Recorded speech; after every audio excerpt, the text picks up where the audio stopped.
5वां धर्म ग्रंथ। इसका आधार अधर्म के साथ धर्म की लड़ाई पर टिका है। इसे 5वां वेद भी कहा जाता है। महाभारत में समाहित श्रीमद् भागवत गीता एवं विदुर नीति इसके दो स्तंभ हैं। एक में भगवान श्री कृष्ण अधर्म के विरुद्ध अर्जुन को युद्ध के लिए प्रेरित करते हैं, तो दूसरे में महात्मा विदुर युद्ध टालने के लिए धृतराष्ट्र को अधर्म का साथ छोड़ने का उपदेश करते हैं। यहाँ श्री कृष्ण तो अपने उद्देश्य में सफल हो जाते हैं, लेकिन विदुर के उपदेश धृतराष्ट्र का हृदय परिवर्तित नहीं कर पाते हैं और इसका परिणाम महाभारत के युद्ध के रूप में सामने आता है। लेकिन इसके लिए हम विदुर जी की नीति को विफल नहीं ठहरा सकते। उनका प्रत्येक उपदेश अनुभूत है और काल की कसौटी पर भली भांति जांचा परखा गया है। तो चलिए शुरू करते हैं। किसी भी कार्य को प्रारंभ करने से पहले यह आत्ममंथन करना चाहिए कि हम उसके लिए यह हमारे लिए उपयुक्त है कि नहीं। अपनी शक्ति से अधिक का कार्य और कोई वस्तु पाने की कामना करना स्वयं के लिए ही कष्टदायी होता है।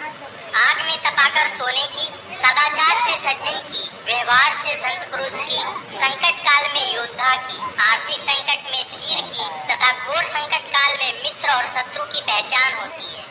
यह जरूरी नहीं कि मूर्ख व्यक्ति दरिद्र हो और बुद्धिमान धनवान, अर्थात बुद्धि का अमीरी या गरीबी से कोई संबंध नहीं है। जो ज्ञानी पुरुष लोक परलोक की बारीकियों को समझते हैं, वे ही इस मर्म को समझ पाते हैं। जिस व्यक्ति को बुद्धि बल से मारा जाता है, उसके उपचार में योग, चिकित्सक, औषधियाँ, जड़ी बूटियाँ, यज्ञ, हवन, वेद मंत्र आदि सारे उपाय व्यर्थ हो जाते हैं। विष केवल उसके पीने वाले एक व्यक्ति का जान लेता है, शस्त्र भी एक अभिष्ट व्यक्ति की जान लेता है, लेकिन राजा की एक गलत नीति राज्य और जनता के साथ साथ राजा का भी सर्वनाश कर डालती है। विवेकशील और बुद्धिमान व्यक्ति सदैव ये चेष्टा करते हैं कि यथाशक्ति कार्य करें और वे वैसा करते भी हैं तथा किसी वस्तु को तुच्छ समझकर उसकी उपेक्षा नहीं करनी चाहिए। 5 लोग छाया की तरह सदा आपके पीछे लगे रहते हैं। ये 5 लोग हैं मित्र, शत्रु, उदासीन, शरण देने वाले और शरणार्थी। गिरस्थ होकर अकर्मण्यता और सन्यासी होते हुए विषय शक्ति का प्रदर्शन करना ठीक नहीं है। अल्प मात्रा में धन होते हुए भी कीमती वस्तु को पाने की कामना और शक्तिहीन होते हुए भी क्रोध करना मनुष्य की देह के लिए कष्टदायक और कांटों के समान है।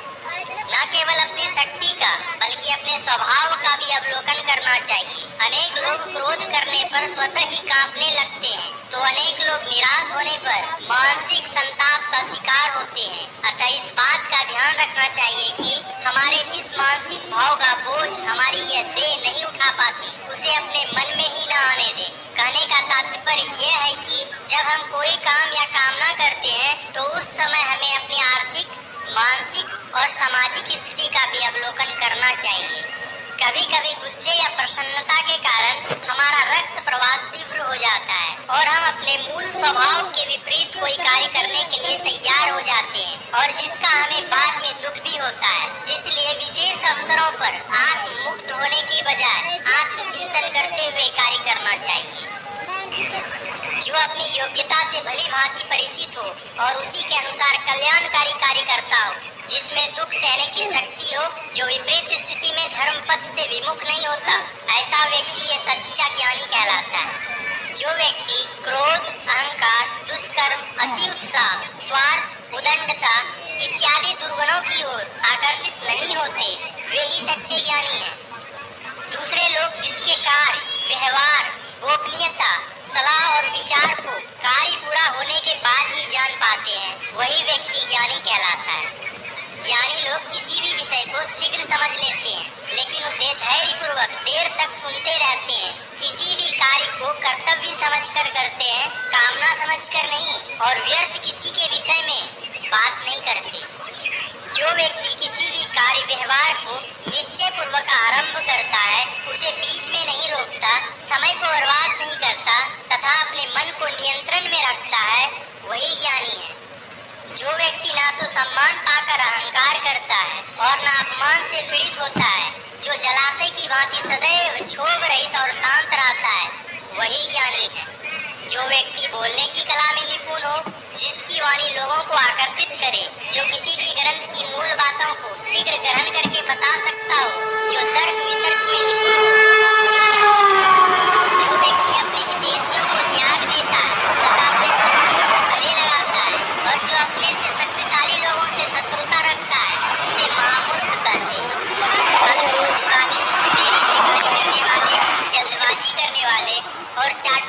लोगों के साथ गुप्त विचार विमर्श नहीं करना चाहिए। राजा को ऐसे लोगों को पहचान कर उनका परित्याग कर देना चाहिए। संसार में उन्नति के अभिलाषी व्यक्तियों को नींद, ऊंघ, भय, क्रोध, आलस्य तथा देर से काम करने की आदत, इन 6 दुर्गुणों को सदा के लिए त्याग देना चाहिए। जो व्यक्ति अपने अनुकूल तथा दूसरों के विरुद्ध कार्यों को इस प्रकार करता है कि लोगों को उनकी भनक तक नहीं लगती, अपनी नीतियों को सार्वजनिक नहीं करता, इससे उसके सभी कार्य सफल होते हैं।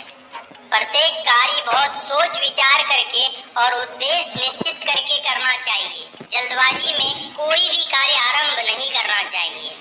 मनुष्य को चाहिए कि पहले कार्य का उद्देश्य तय करे, उसके परिणाम का आकलन करे, उससे अपनी उन्नति का विचार करे, फिर उसे आरंभ करे। काम को करने से पहले विचार करें कि उसे करने से क्या लाभ होगा तथा न करने से क्या हानि होगी। कार्य के परिणाम के बारे में विचार करके कार्य करें या न करें, लेकिन बिना विचार कोई कार्य न करें। धर्म की रक्षा सत्य से होती है, विद्या की रक्षा अभ्यास से, सौंदर्य की रक्षा स्वच्छता से तथा कुल की रक्षा सदाचार से होती है। ऊंचे या नीचे कुल से मनुष्य की पहचान नहीं हो सकती। मनुष्य की पहचान उसके सदाचार से होती है, भले वह नीचे कुल में ही क्यों न पैदा हुआ हो। निर्धन लोग सदैव स्वादिष्ट भोजन करते हैं, क्योंकि उनकी भूख हर तरह के भोजन को स्वादिष्ट बना देती है। वही धनवान लोग भूख के अभाव में स्वादिष्ट व्यंजनों का भी मजा लेने से वंचित रह जाते हैं। यह मानव शरीर रथ है, आत्मा इसकी सारथी है, इंद्रियां इसके घोड़े हैं। जो व्यक्ति सावधानी, चतुराई और बुद्धिमानी से इसको वश में रखता है, वह श्रेष्ठ रथवान की भांति संसार में सुख पूर्वक यात्रा करता है। दुर्जनों की संगति के कारण निरपराधी भी उन्हीं के समान दंड पाते हैं, जैसे सूखी लकड़ियों के साथ गीली लकड़ी भी जल जाती है। इसलिए दुर्जनों के साथ मैत्री नहीं करनी चाहिए। मूर्ख लोग ज्ञानियों को बुरा भला कहकर उन्हें दुख पहुंचाते हैं। इस पर भी ज्ञानी जन उन्हें माफ कर देते हैं। माफ करने वाले तो पाप से मुक्त हो जाता है और निंदक को पाप लगता है। शब्द रूपी वाण सीधा दिल पर जाकर लगता है, जिससे पीड़ित व्यक्ति दिन रात भूलता रहता है। इसलिए ज्ञानियों को चाहिए कि वे कटु वचन बोलने से बचें। यज्ञ, अध्ययन, दान, तप, सत्य, क्षमा, दया और लोभ विमुक्ता धर्म के ये 8 मार्ग बताए गए। इन पर चलने वाला धर्मात्मा कहलाता है। अच्छाई में बुराई देखने वाला, उपहास उड़ाने वाला, कड़वा बोलने वाला, अत्याचारी, अन्यायी तथा कुटिल पुरुष पाप कर्मों में लिप्त रहता है और शीघ्र ही मुसीबतों से घिर जाता है। हर दिन ऐसा कार्य करें कि हर रात सुख से कटे। बचपन में ऐसे कार्य करें कि वृद्धावस्था सुख से कटे और जीवन भर ऐसे कार्य करें कि मरने के बाद भी सुख मिले।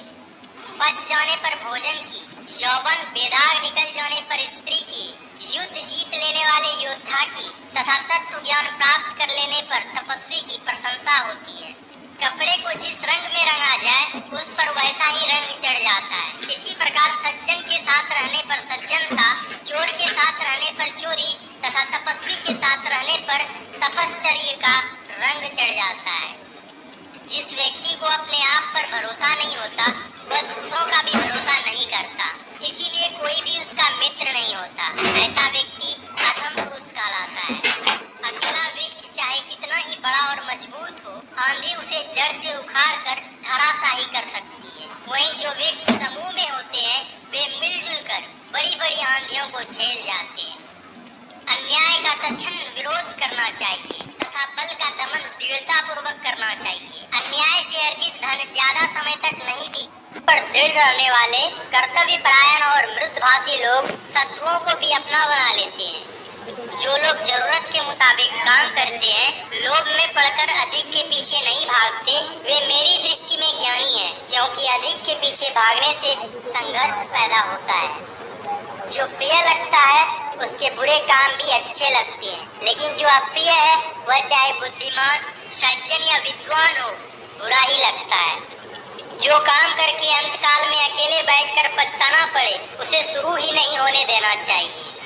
जो व्यक्ति बात के मर्म को समझकर उसी के अनुसार कार्य करता है, संसार में उसकी कीर्ति अक्षुण्ण रहती है। वो ज्ञान बेकार है जिसमें कर्तव्य का बोध न हो, और वह कर्तव्य भी बेकार है सार्थकता न हो। सज्जनता से अपकीर्ति दूर की जा सकती है, बल से संकट टाले जा सकते हैं, क्षमा से क्रोध को शांत किया जा सकता है तथा शिष्ट व्यवहार से बुरी आदतों को बदला जा सकता है। दो व्यक्तियों की मित्रता तभी अस्थायी रह सकती है जब उनके मन से मन, गूढ़ बातों से गूढ़ बातें तथा बुद्धि से बुद्धि मिलती हो। जो पुरुष भूतकाल की अपनी गलतियों को जानता है, जो अपने वर्तमान कर्तव्यों को समर्पित भाव से करता है और जो भावी दुखों को टालने की विधि जानता है, वह कभी ईश्वरहीन नहीं होता। मन, वचन और कर्म से हम लगातार जिस वस्तु के बारे में सोचते हैं, वही हमें अपनी ओर आकर्षित कर लेती है। अतः हमें सदा शुभ चीजों का चिंतन करना चाहिए। अपने काम में लगे रहने वाला व्यक्ति सदा सुखी रहता है, धन संपत्ति से उसका घर भरा पूरा रहता है। ऐसा व्यक्ति यश मान सम्मान पाता है। जिस पुरुष का अपने मन पर नियंत्रण होता है, वह मुसीबत में, युद्ध के समय, दुर्गम वन में, कठिन परिस्थितियों में ना तो धैर्य खोता है, ना भयभीत होता है। अगर धर्म के सार को जानना है तो वह यही है कि जो काम आपको स्वयं के लिए अच्छा ना लगे, वह दूसरे के लिए ना करें। क्रोध को प्रेम से, दुष्ट को सद्भावना से, कंजूस को दान से तथा झूठ को सच से जीतना चाहिए। विद्या के बिना मनुष्य, संतान के बिना रति कर्म, भूखी प्रजा तथा राजा रहित राज्य दुख उठाते हैं। जो पुरुष दान से मित्र को जीत लेता है, युद्ध से शत्रु को जीत लेता है तथा पालन पोषण से स्त्री को जीत लेता है, उसका जीवन सफल है।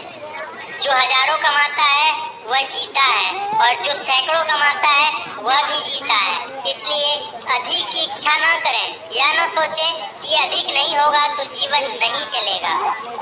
विदुर जी कहते हैं, जो पुरुष यथाशक्ति अपने कार्य में लगा रहता है, जो कर्म का फल ईश्वर के ऊपर छोड़ देता है, जिसके कार्य की संतजन भी प्रशंसा करते हैं, उस पुरुष की कृति पताका चारों कोनों में फहराती है।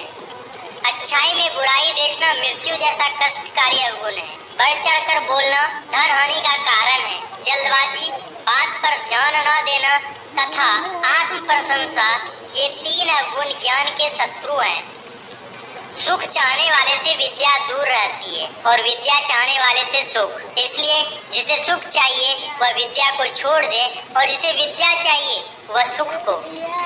हमारे शरीर में स्थित आत्मा को एक नदी समझिए। यह नदी ईश्वर के शरीर से निकली है। धैर्य इसके किनारे हैं, करुणा इसकी लहरें हैं, पुण्य इसके तीर्थ हैं। जो मनुष्य सदा पुण्य कर्मों में लिप्त रहता है, वह इसी नदी में स्नान करके पवित्र होता है। लोभ रहित आत्मा को सदा पवित्र